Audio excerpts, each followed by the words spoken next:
السلام علیکم ناظرین، دس از خالد رضوی۔ آج میرا ٹاپک ہے شخصیت پرستی کا بھیانک انجام۔ سب سے پہلے تو ہم یہ آپ جاننا چاہیں گے کہ شخصیت پرستی ہوتی کیا ہے۔ انسانوں کے دل و دماغ کی وہ کیفیت جس میں وہ اپنے سیاسی اور مذہبی لیڈر کو اس حد تک چاہنے لگ جائے یا اس کی پیروی کرنے لگ جائے کہ سارے اصول، سارے قانون، ساری تہذیب اور سارے ادارے اور ساری ریڈ لائن کو منہدم کر دے، اور اپنے سیاسی لیڈر یا مذہبی پیشوا اس کے ہر قول کو حق و باطل اور صحیح و غلط کا معیار سمجھا جائے۔ اور یہی وہ کیفیت ہے، یعنی پرستش کی ان حدوں کو وہ چھو چکا ہوتا ہے کہ جہاں سے انتہا پسندی، ایکسٹریمزم اور خطرناک واقعات رونما ہونے لگتے ہیں معاشرے میں، اور معاشرہ تقسیم در تقسیم ہوتا چلا جاتا ہے۔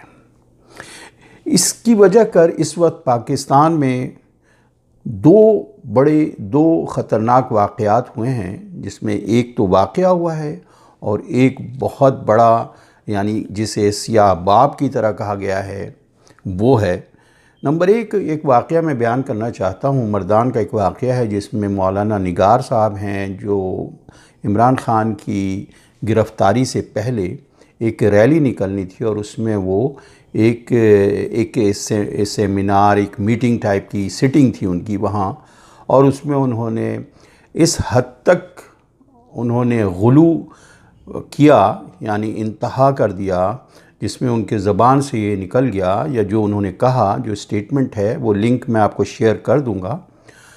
اس میں انہوں نے کہا کہ ہم عمران خان کو اس طرح مانتے ہیں جس طرح کوئی پیغمبر کا ہو۔ یہ پشتو زبان میں کہا انہوں نے۔ اس پہ بلاسفیمی کے تحت لوگوں نے اسی وقت ان کو، مولانا صاحب کو ڈائس سے اتارا اور اس طرح مارا ہے، اس طرح ان کا قتل کیا ہے، اس طرح سب نے مل کے ان کو کچل دیا ہے، جیسے کسی مسجد کے درندوں کی طرح۔ تو یہ واقعہ اتنا افسوسناک واقعہ ہے کہ آپ اگر اس کے لنک کو دیکھیں تو میں اس میں آپ کو یہ کہوں گا کہ کمزور دل کے لوگ نہ دیکھیں تو بہتر ہے۔ تو یہ واقعہ کہ ایک طرف آپ شخصیت پرستی اور دوسری طرف قانون سے ماورا ہو کر کے اس شخص کو، بجائے اس کے کہ کسی قانون کے دائرے میں لایا جاتا، لوگوں نے خود اس کو ختم کر دیا۔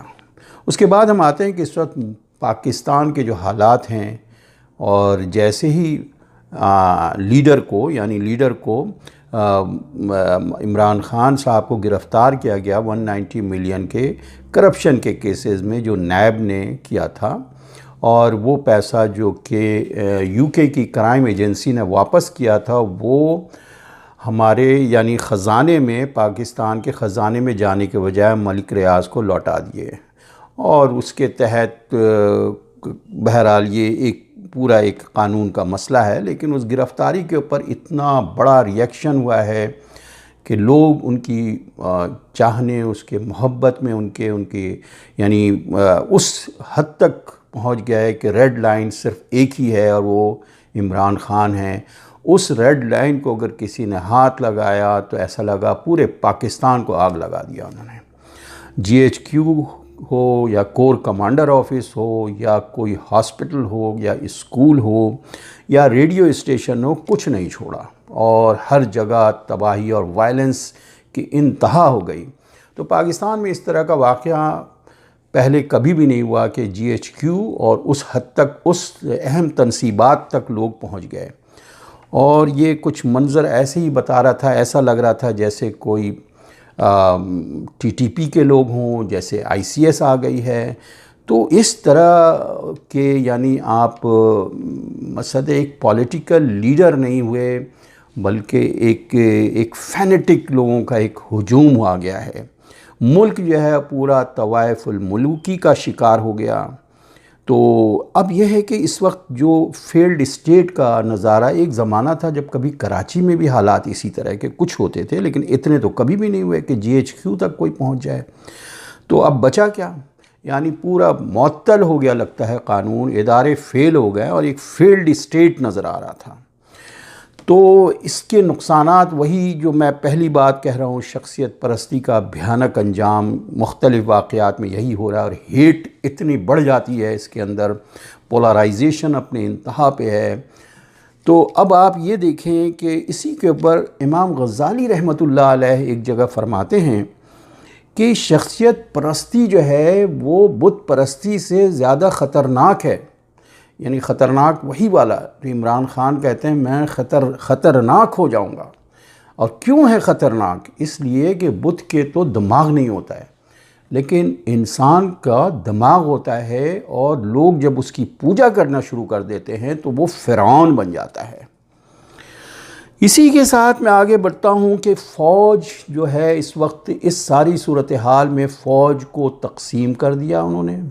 فوج تقسیم ہو گئی ہے، کوئی فیض حمید کے چکر میں کوئی جنرل عاصم کا گروپ ہے، عدلیہ تقسیم ہو گئی ہے، جہاں بندیال ہیں جسٹس چیف جسٹس بندیال، دوسری طرف جسٹس فائز عیسیٰ، تو اسی طرح قوم بھی تقسیم ہو گئی ہے۔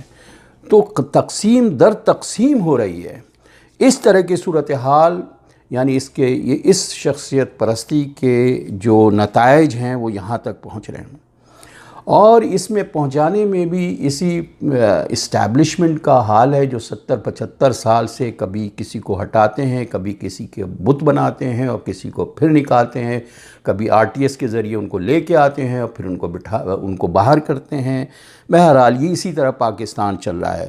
اب ہم یہ دیکھتے ہیں کہ اس شخصیت پرستی پہ ذرا میں اکیڈمک بات اور ریسرچ بیسڈ بات اور سائیکولوجیکل بات بتانا چاہتا ہوں، جو آپ اپنے بچوں کے اندر بھی آپ ان چیزوں سے تربیت کریں ان بچوں کی۔ بچے کبھی بھی کسی شخصیت پرستی کے اس میں نہ جائیں، صرف اور صرف اگر کسی کی اتباع کرنی ہے، پیروی کرنی ہے، اور بہترین رول ماڈل ہیں جن کی پیروی کرنے کے، وہ ہیں اللہ کے رسول صلی اللہ علیہ وسلم۔ اس شخص کی پیروی میں اتنے جنون نہ آئے، کیونکہ جب ہم شخصیت کی پیروی بتاتے ہیں یا کسی شخص کے اس میں اپنی اس قدر آگے بڑھ جاتے ہیں تو ہم اپنی شخصیت کو بھول جاتے ہیں، اور یہی وجہ ہے کہ بچوں کے اندر وہ یونیکنیس جو ہوتی ہے، جو فطری صلاحیتیں وہ ختم ہو جاتی ہیں۔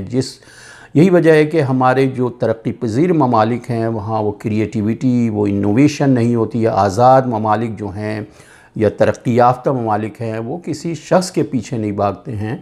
ٹرمپ جو ہے وہ گرفتار ہو گیا، ٹرمپ بھی اندر کیا گیا ہے، لیکن ایسا نہیں ہوا کہ وہ ریڈ لائن تھا۔ ریڈ لائن تو یہاں کا قانون ہوتا ہے، ادارے ہوتے ہیں، لیکن جیسے ہی ہمارے یہاں عمران خان صاحب کو گرفتار کیا تو وہ ریڈ لائن وہی بن جاتا ہے، باقی سارے ادارے ان کے سامنے کوئی حیثیت نہیں رکھتے ہیں۔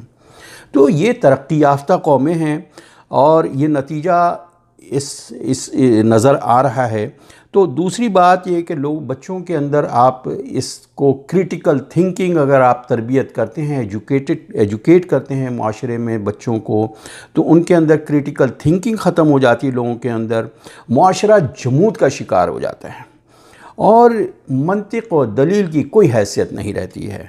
ہر لمحہ کسی شخصیت کو چاہنے والا اس کا پیچھا ہر لمحے کر رہا ہوتا ہے، اور پولرائزیشن اتنی زیادہ ہو جاتی ہے، اور ہیٹ کی بنیاد کے اوپر یہ پولرائزیشن ہوتی ہے۔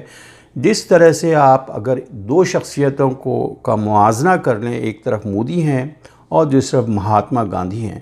مودی کو بھی لوگ بہت چاہتے ہیں، لیکن انہوں نے اپنی پاپولرٹی جو ہے پولرائزیشن سے حاصل کی ہے۔ مہاتما گاندھی کو لوگ پوری دنیا میں چاہتے ہیں، اس لیے کہ وہ انسانیت کے لیے، بلکہ ان کا قتل بھی اسی بنیاد پہ ہوا ہے کہ وہ مسلمانوں کے لیے دہلی میں جو واقعہ ہوا یا جہاں بھی واقع ہوا، ناتھورام گوڈسے نے یہی کہہ کے مارا کہ وہ انسانیت کے لیے، تو ان کی آواز رہتی تھی، لیکن اس کی بنیادیں وہ ڈال کے گئے ہیں، آئین مضبوط ہے وہاں کا۔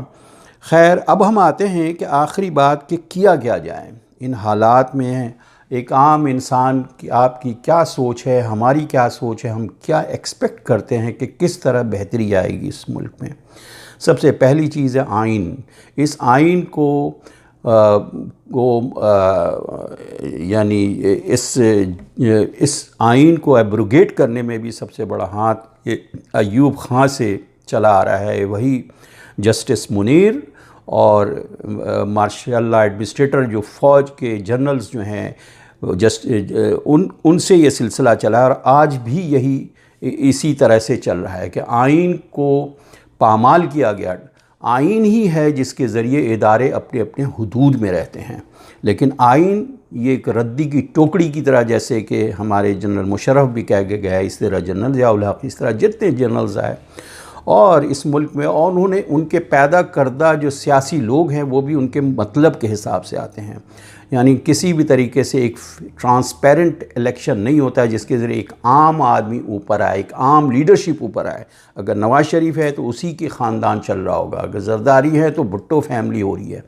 تو یہ ملک جو ہے اس کی سب سے بڑی وجہ جو ہے وہ خود جنرلز کا انٹرسٹ اسی کے اندر ہوتا ہے۔ تو آئین پہ جب تک عمل نہیں کیا جائے گا، ورنہ 1970 کا میں جو مشرقی پاکستان علیحدہ ہوا ہے اس کی یہی وجہ ہے کہ آئین پہ عمل نہیں کرتے، اور فوج کا سیاست میں دخل اندازی جو ہے وہ کسی بھی لحاظ سے جائز نہیں ہے۔ عمران خان فوج کے خلاف نہیں ہے، بلکہ فوج کو کنٹرول بس کرنا چاہتے ہیں۔ وہ چاہتے ہیں فیض حمید آئے، ان کے حساب سے لوگ آئیں۔ یہ لوگ غلط فہمی میں مبتلا ہوتے ہیں کہ جی وہ فوج کے خلاف ہے، فوج کے خلاف نہیں ہے، فوج کے ذریعے آیا، فوج کا کنٹرول اپنے ہاتھ میں رکھنا چاہتے ہیں۔ تو اصل یہ ہے کہ ہمیں فوج کا سیاست میں دخل دینا یہ سب سے بڑی غلطی ہے۔ آج بنگلہ دیش کہاں سے کہاں آگے نکل گیا۔ معاشرے میں قانون، ادارے اور آئین کی اہمیت کو اجاگر کرنا چاہیے، سیاسی اور مذہبی شخصیت پرستی کو کنڈیم کرنا چاہیے ہر لیول کے اوپر۔ اور قائد اعظم کا جو مقولہ جو انہوں نے نصیحت کی تھی، یونٹی، فیتھ، ڈسپلن، آج اسی چیز کی کمی ہے لوگوں کے اندر، اور اس کی طرف ایسے اس کو عام کرنا چاہیے لوگوں کے اندر۔